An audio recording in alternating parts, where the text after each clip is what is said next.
Welcome back, and thank you for joining us again today. I am your host, Nene.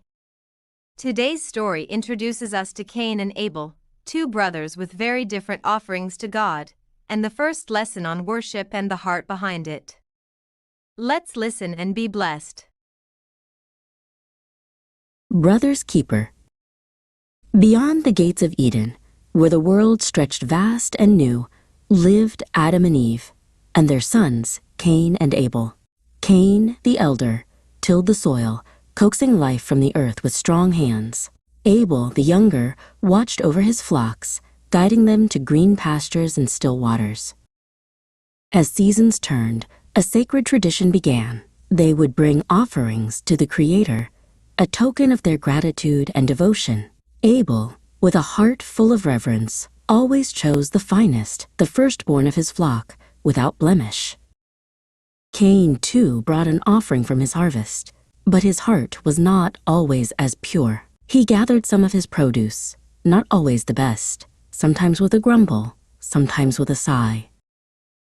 When the time came, the Creator looked upon their offerings. He smiled upon Abel's sacrifice, for it came from a pure and generous heart. But upon Cain's offering, his gaze was not pleased, for it lacked the spirit of true devotion. Cain's face fell, and a dark cloud settled over his spirit.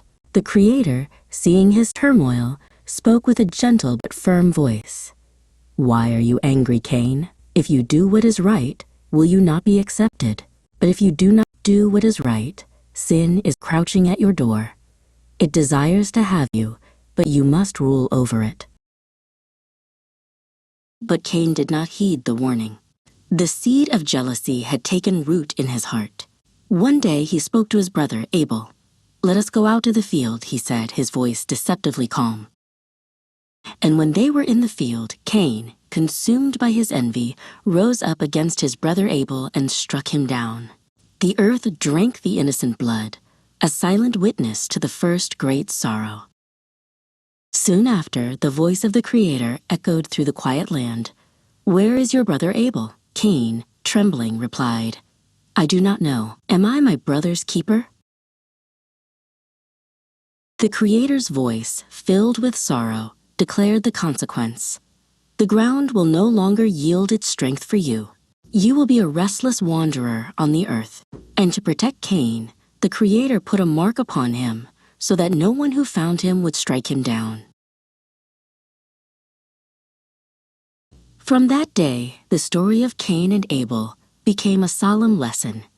It taught of the power of jealousy, the importance of a pure heart in all our deeds, and that we are, indeed, our brother's keeper. It reminded all that even in the face of grave sin, the Creator's justice is tempered with mercy, offering protection even to those who stray. The story of Cain and Abel teaches us that God looks at the heart, not just the gift. May we always offer Him our best. Don't miss the next episode as we journey along on Eden pathways. See you next time.